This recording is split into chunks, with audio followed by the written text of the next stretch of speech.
well-being of so many people here on the backstretch. Lord, we ask in the, not only today, but in the days and weeks and months even, to be with the family, to be with friends who have lost a dear loved one, and to comfort them. Lord, we ask all these things in the name of your Son, who is the King of Kings, of this Court of Kings. Amen. Supporting him throughout his career. Dad had some nice horses over the years, but without the trust that the owners put in them, the help of all the people who got the horses to the races, those wins may never happen. When I look at the people today and the little conversations that we had this morning, I know a number of you worked for my dad over the 60 plus years that he was at the racetrack. Thank you. I'd like to leave you with a racetrack saying that I first heard when I was a hot walker for Dad in the late 1960s. Carl will attest.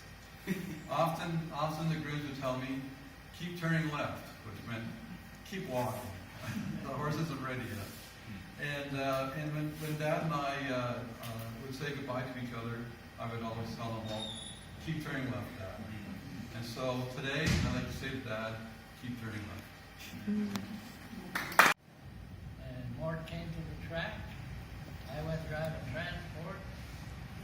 Eventually got fired. And went over and saw Mort at Fort Erie. And he said, Al, bring your pony over here and pony horses. And I said, Mort, I've never been to a racetrack in my life. He said, well, that doesn't matter. You're a cowboy. You can handle horses. He went up and got me a license.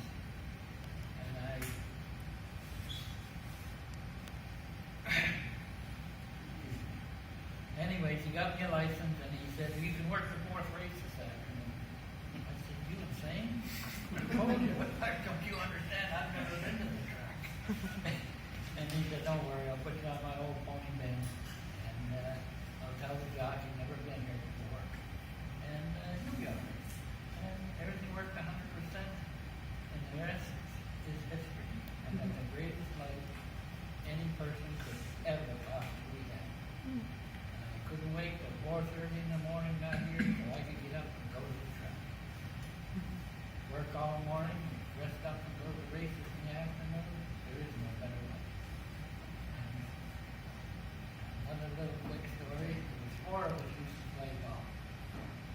They got me in class. Anyways, we all played left-handed. John Royal, Bill Stewart, and myself and Mort.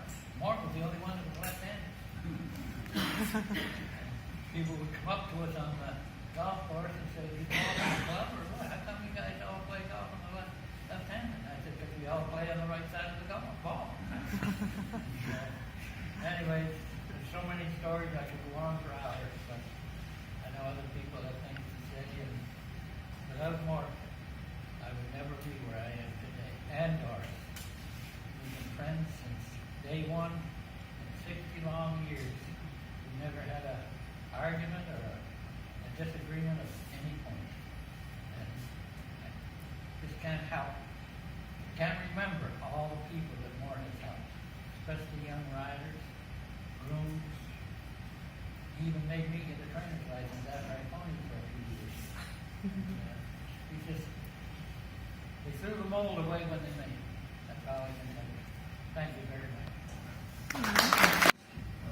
Galloping horses, Louis, and numerous people. One thing about Mort, I can honestly tell you, he cared about people. He cared about his health. He never forgot them. His success, he always said, was due to the people that worked for him. Mort was a great guy, and I'm going to tell you, like Bill, I can tell you 100 stories. He helped me tremendously. I don't think I would have attained the success I've had and do have to this day if it wasn't for Mort. He used to pony us out to the track, this training track out here, and he'd get on a little cheap pony, and he'd tell us stories like you couldn't believe. How he made it in life, how hard he worked, and what he had, not in braggadocious way. I mean, he worked his butt off to get where he was at. And I believed him, and he believed in us. He told me one story. He said, Terry, Louis, he says, I got this, I got nice farm up in Nobleton or Schaumburg, wherever it is. He says, I've got condo down in Florida. He said, I golf every day in the winter. I do this, do that. And like I say, it's not bragging. We work hard to get it. It turns out that I followed his footsteps because I moved to Florida and I happened to buy a condo right where he had the condo, and Jimmy and myself and my wife had the pleasure of golfing with Jimmy and Mort. Just a tremendous man. I miss him a lot, and I'll tell you what, if I ever had a choice of another father, Mort Hardy would be it. He's just that kind of man. A great man, I'll never forget him. And he's helped many of people. And I wish him well, I wish you well. Doris, pass my condolence out to Doris, thoughts and prayers there.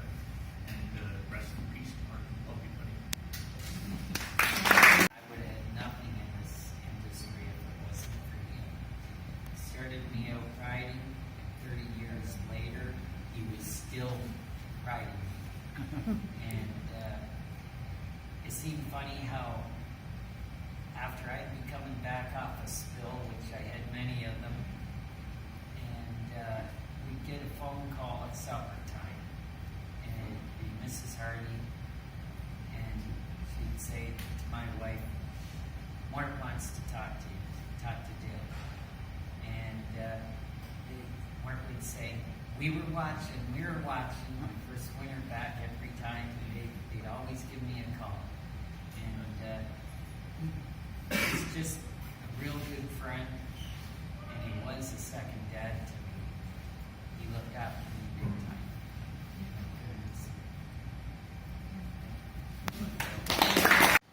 My father was a real good friend of Mort's, and back when they were teenagers, Mort was down. I just got to tell you this one story. Mort was in Florida, and he liked to gamble. He liked to play cards and get in with the big guys, right? And he got himself down. He didn't have any money on him. Called my father. My father wired him some money to get back to Canada. But that was prior to all Mort's success. He became a real successful guy here in Toronto. He was in Vegas. Yeah, was he in Vegas at the time? I don't know where he was. But He thought he my was dad, really good. Yeah, so my dad said, well, I want my son to be a jockey. Mort says, well, send him to the track. So I come to the track. I was, when I started with Mort, I was 17. And Mort says, you know, your son's a little big. He says, I don't think he's going to make it. So he said, you should have brought him here when he was 15. Maybe there would have been a chance, you know, if I had been able to control my weight at that time. There has been a few riders that started at that young age. You know, but anyway, I just got bigger and bigger, and Mort was a great guy. He started me out. He taught me how to gallop. Well, he was one of the trainers, and I just had to come up and tell you that story because my dad and him were pretty close. They were good buddies. So, that goes back a lot of years, back in probably the late 50s or early 60s, mid 60s, with my dad. So anyway, I'm glad to be I'll here. tell you a Louis story. So Dad was in the hospital. This is sort of a month or so before he died, and the sad part is that he thought that people were there to take his money. You know how people think that. And so every morning he would say, "Is Louis okay? Is Louis okay?" And yeah, Louis is okay. Why? Well, he got in a fight with the guys that were trying to take my money. So, and he beat the crap out of him. But I just want to make sure that he's okay. And so this happened. Like I don't know how many more times. In fact, I had the phone and I was going to call you. I said, Louis, you have to tell Dad that you're okay. Yeah, he had my number there. He called me once or twice by accident. So I don't know why. Were you a tough guy, Louis, when you were a kid? My dad was a tough guy. Yeah. I was just like he taught me how to fight. Anyway, carried on the tradition. Condolences to the family. I have one story I want to share with you about Mort. Oh. Don't break it, we're not really sure. Thank you. So I'm running horses for Roy Johnson in 1972. And one of the horses I looked after was a horse called Sea Rider. And this old horse had a ton of back class and was coming off an injury and had once started Greenwood in the fall. And he won. And Mr. Johnson decided, well, you know, the horse has been off all season, now he's race ready, coming off a win. I'm going to send him to this new track called Keystone Park, Philadelphia, now called Philadelphia Park, or Parks, I guess, P-A-R-X. So I said to Mr. Johnson, well, I'll take the horse stateside because he's such a nice horse and good to me. And I think the horse deserves my care, and I'd like to take the horse stateside. He said, okay, but we're not going alone. You're going to go with a shipment with Mort Hardy's horses. I said, okay, fine. So we're good. So we go, we back up my horse first. Everything's good. We go over to Mort's barn over here, and he has a load of horses on the van. One of them is called Sugar Razor for Bill Graham, who bred the horse. Nice filly, really nice. So off we go to Philadelphia. And the trip was uneventful. And we get down there, and we arrived, being myself and the horses, arrived about 1 o'clock in the morning, 1:30. So this is a brand new track facility built to Liberty Bell and closed down. So there wasn't even any screw eyes in the walls to put your feet to. The stalls were bare. The paint was fresh. The barn was brand new, had that new wood smell, if you will. So here I am packing with the van daughter, taking the horses off and putting them in stalls, and then unpacking all of the gear. And included was this huge trunk of Mort's. So I'm thinking, okay, well, you know, he's packed all the feed tubs and water pails and extra halters and shanks and saddles and so on. I open it up, and here is the most beautiful Western saddle I've ever seen. It was beaded, it had gold in it, it had braid, it was heavy as hell, but it was the most beautiful sight you would ever see when you talk about saddles, a Western saddle. And that's when I realized that Mort was really true to his roots. And I thought to myself, Mort, you're the best. And also, along with that beautiful saddle, was a set of golf clubs. Because he said, you're going to go to Bill Stewart's barn. I said, okay, I knew Bill too. But I didn't know until then their passion for golf. So it was a great trip. My horse won his only race there before we went on the Laurel. And Mort was the best. Cared for me, looked after me while I was there, even though I wasn't working for him. And never forget opening that trunk and seeing that beautiful, beautiful Western saddle. So, Mort, rest on. Thank you. We're two young kids, just had met each other, starting to go together, and we decided that what we would like to do is go up to Circle M Ranch and ride horses. And that's eventually, after a little while, we started meeting all the people there, and we eventually met Mort and Doris. And because I didn't know how to ride, I was invited by Mort and his family to come up to their home in Rexdale, I think it was, Thistletown. And all kinds of winter nights, Mort would come out and help me get on a horse, and we'd start to to ride in the snow and the icy weather because I was really keen to learn how to ride, and they were very kind. So eventually, and the funny thing, Jimmy, I can't remember, but there was a pony on the property, and Mort didn't have a horse, but I had my horse there at your property. So I rode my horse, and Mort rode the pony. And the legs on Mort and the pony, it wasn't really a good match. And I remember one evening we just got tearing around in the paddock, and Mort flew off. In any event, that was, and so many gracious evenings that we spent in their home on usually Friday night. We would go, and Doris would always have some sort of sweet bun for us or something to welcome us in from the cold. So it was lovely, lovely moments and lovely, lovely times. Our friendship grew and grew, and we saw more Doris more often.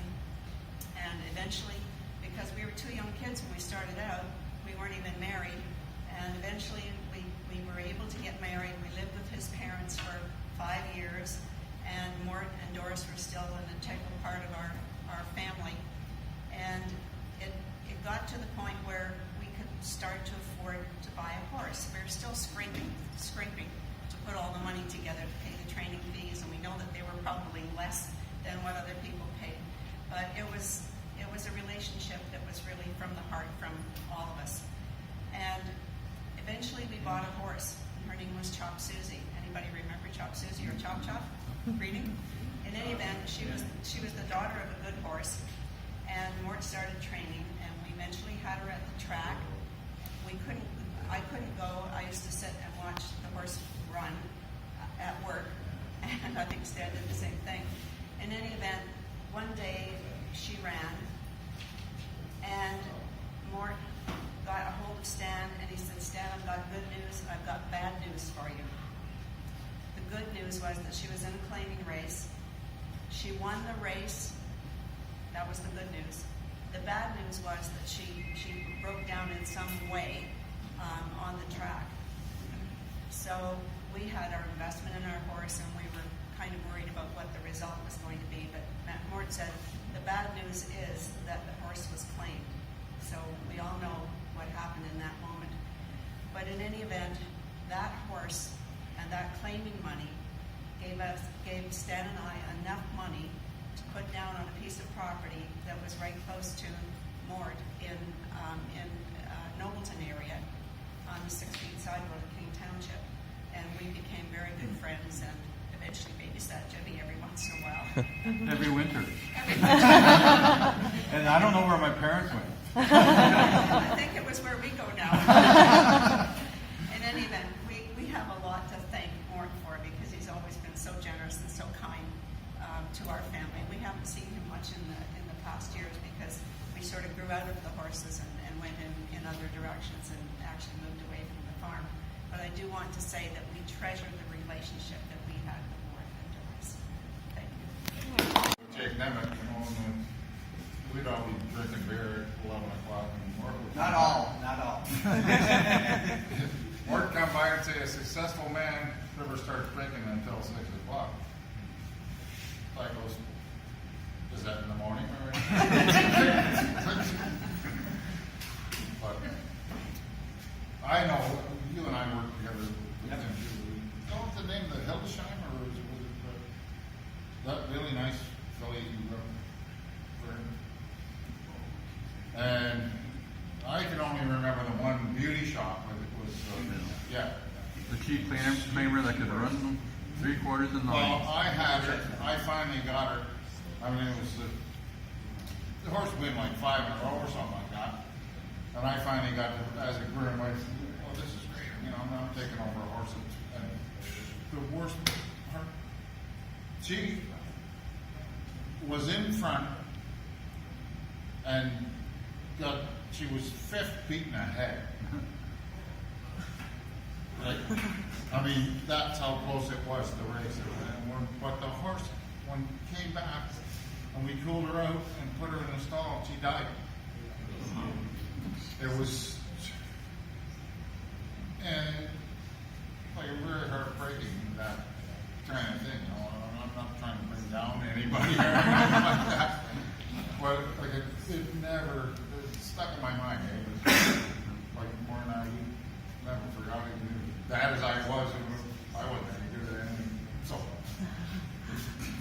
thing that I remember about Beauty Shop Yeah. is that Okay, now. she was so fast out of the gate, she would break the blinkers. Just a half mile. Yeah. Basically. And Just hang No, on. we're talking, eh? No, this is No, a very, chestnut. yeah, Yeah, beautiful. yeah. Yeah. out of the gate, before the gate would open, Yeah. her head would be out the gate. All right, that was pretty quick. She thought this was a win. But I'm serious, she was fifth beating this fuck. Yeah. Oh, yeah. And that broke her heart. I couldn't have broke my heart. We golfed down in Florida. Now, outside of Mort, started me to a really good career. Farm manager. I was already actually a jockey and all that. But after I got out of the horse business, I went into law enforcement.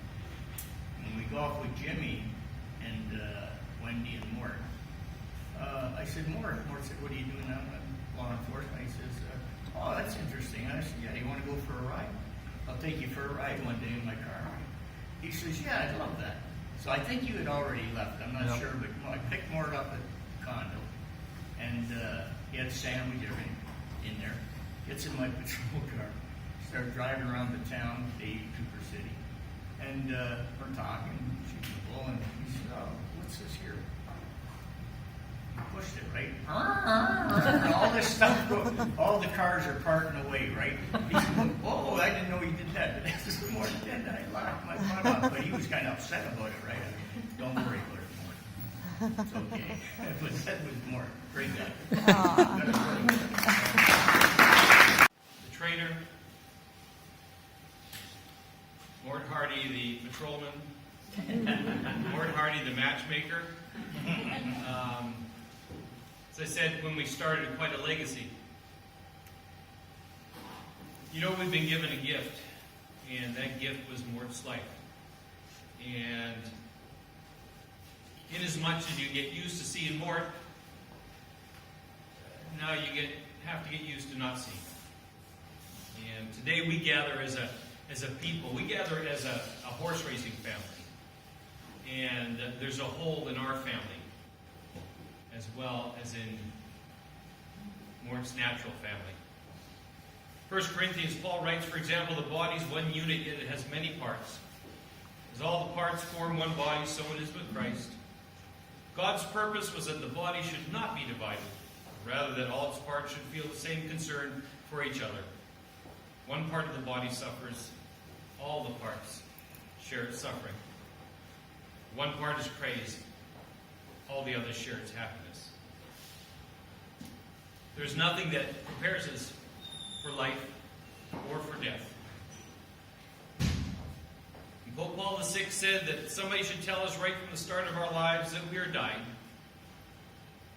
And then we might live life to the limit, every minute, every day. Do what I say. Whatever you want to do, do it now. There are only so many tomorrows. I used to have breakfast in the kitchen, and inevitably, at least 3 times a week, Mort would sit down. And it was never just to chat idly. There was always a purpose. His concern for the people of the backstretch was incredible. His concern for the workers, regardless of whether they got themselves in the situation or the situation happened to them, was amazing. And Mort and I, we had many conversations, some concerning faith. Most of the time it was concerning money. Where's the money going? He was always worried about the money. His number one thing was the HPBA built those dormitories, and Woodbine's getting the money. Where's the money going? And when I started, I said, you know, Mort, it's kind of not my department. It says chaplain here. After a while, I started feeling like I was in, a Bourne movie or something like that. So he kept saying, follow the money, follow the money. And I said, Mort, that's not my department. But his concern was for the people. Are they getting ripped off? Is the rent they're paying fair? Is somebody in need? And if somebody was in need, Mort was there to help out. You know, our focus as a chaplaincy is Matthew 25, where it says, I was hungry and you fed me. I was naked, you gave me something to wear. I was thirsty, you gave me something to drink. I was in hospital, and you visited me. And that was Mort. That was Mort. The incredible compassion he had for those around him. And it's a great lesson we should take as well. This is a tough business, although I'm going to close with something that Mort said, and I'll always remember. And sometimes it's a cutthroat business. But Mort's number one concern, not whether winning races, not how many horses, how many stalls. Mort's concern was for everyone, every person on the backstretch. That was his number one care and his passion in life. So I think for Mort, something very applicable would be 2 Timothy 4. For I'm being poured out like a drink offering. The time has come for my departure. I have fought the good fight. I have kept the faith. And I have finished the race. Mort said to me one time, training is easy. It's the racing that's tough. And that's true. Racing is tough. But Mort made this place, every place he was at, a better place. This will conclude this part of our ceremony. We're going to go straight to the turf course, and we will be spreading his ashes. Lunch has been served. If you are not coming to the turf course, you're more than welcome. Save a little for those who will be up on the turf course. And just hang on, guys. My goodness. The other thing is the wind is blowing this way, and this is not all of Mort's ashes, right? That's okay. That's okay. As long as they don't, I can outshout them just as long as they don't run us over. That's all right.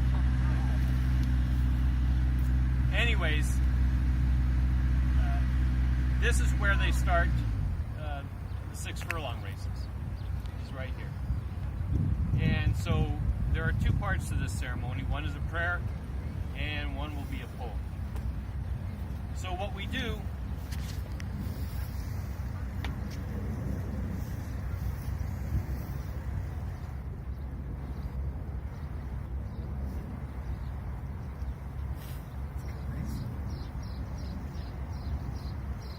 we start off with a cross that sits in the horseshoe.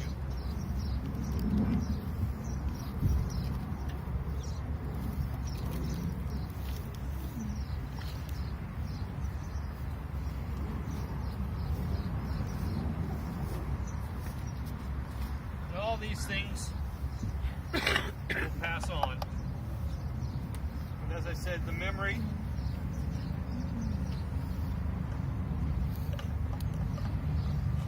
will live on.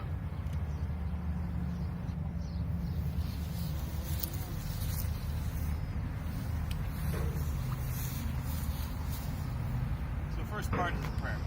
Please join me in a prayer. It is in the sure and certain hope of the resurrection through our Lord Jesus Christ that we commit to the earth the ashes of James Mort Hardy. Earth to earth, ashes to ashes, dust to dust. May the Lord bless him and keep him. May the Lord make his face to shine upon him and give him peace. Amen. At this point, again, encourage if anybody would like to share something that they weren't able to earlier or have something that they remember, you're more than welcome to do it at this point. One thing I'd like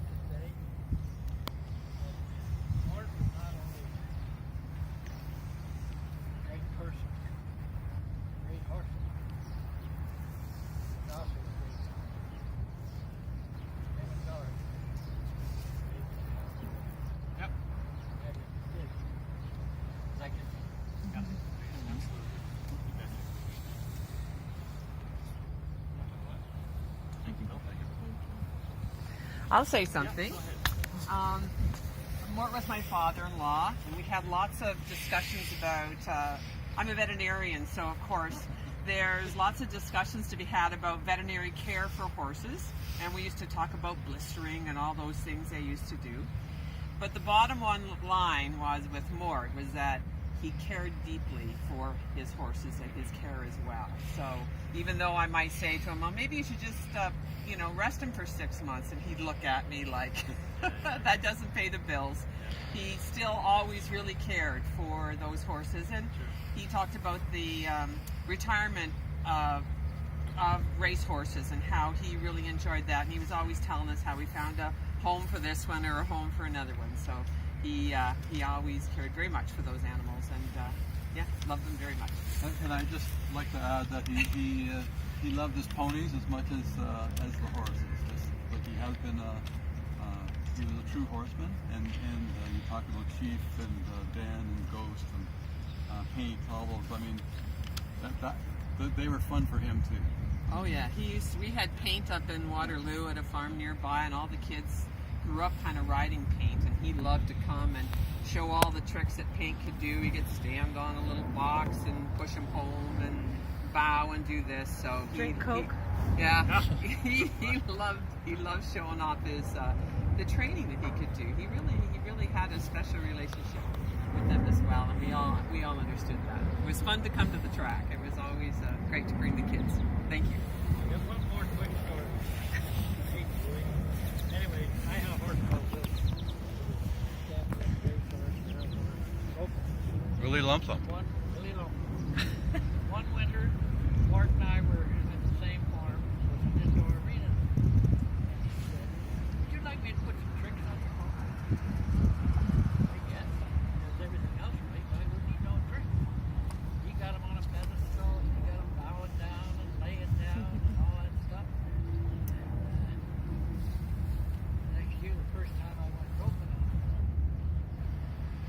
if you're sitting on a horse, a trick horse, make him lay down, you can tap him with your toe. Well, when you're in a roping box, you want to line him up right, make sure he's headed the right way, you tap him on the shoulder. I tapped him on the shoulder, and some bitch got down on his knees. Across the calf, and he didn't know what to do. He almost took a somersault out of there. Anyway, Mort and I joked about that for a very long time. Thank you. I'm just going to say something, but I'm on the other side of the fence. Mort was very active, as Sean mentioned, in the community here on the backside. He organized events. If there was a picnic or a family day, he was at the helm of trying to make this, productive for the kids and everybody to have fun. And he was the mayor of the rec room. He was there almost every day playing cards, and part of that community is gone because we've lost that. We've lost that unity among backside people. And I don't know if I arrived late to the service, so I don't know if anybody mentioned the fact that we had a fire here, I guess in 2001 or 2002. And it impacted, obviously horses perished, and people, trainers lost all their business, and it was difficult for several of them to bounce back and move forward from that. And Mort initiated the fund to help the horsemen. He was the first guy to put up his own money, and that snowballed into hundreds of thousands of dollars being donated to people that lost basically everything they own in that. And at the end of the day, he doesn't want the credit, but that's where the credit should go, is to him, because he's the one that is always looking out for the people on the backside. I mean, that's something that I'll always remember because of the generosity of the man. I didn't know that. Like he was the one. Yeah. He was the one. One of the other things too is that Mort is one of the pioneers. And we're losing that generation, and that's okay, that's normal. But I find it incredible. We have times the purses go up and the times the purses go down. When the purses go down, there's a lot of moaning and complaining. And when Mort was here, Mort started, they were literally running for a bag of oats. If it was a stakes race, it was 2 bags of oats. They were running for nothing. And, they'd pick up their own feed from the field because it was cheaper and haul it on the back of their truck. And a lot of times the trucks were the kind where you had to bypass the solenoid and hope it would start out in the field. And if not, the farmer had to come and give you a tow. That's what the pioneers did. And a definition of a pioneer, and this isn't very politically correct, but the definition of a pioneer, that's usually the fellow with an arrow in his back. Because he's the first one to have gone over the hill. He's either met a bear or he's met somebody who didn't like him. But he's the first one. And as John has said, he was the first one to pony up when times were bad. Not for him, but for other people. So even though we've lost that generation, we cannot lose the spirit of that generation. And as John said as well, we've cut back on these things that were meant for the welfare of everyone, especially the welfare of what Jesus called the least of these. He said, whatever you do for the least of these, you do for me. So maybe we need to get back to that. Take a little break from all the stress and the pressure and focus on something other than ourselves. Focus on the least of these, which is exactly what Mort did. A little poem that was written, and we're not sure exactly who wrote it, but it's very applicable, and we've used it every time we've come up here. It's called Hoofbeats. We think it was written by Captain Stanley Harrison, good Saskatchewan bred, and a horseman just like Mort. English, Western, doesn't matter. The hoofbeats of horses, how witching and sweet, is the music earth steals from these iron-shod feet. No whisper of lover, nor singing of bird, have moved me like the hoofbeats of the horses I've heard. When you lay me to rest, the spot you must choose must ring to the rhythm of those iron-shod hooves. For under this turf course, no grave be so deep that the hoofbeats of horses won't sound in my sleep. Amen. This concludes this part of our service. Here's praying and hoping there's some sandwiches left.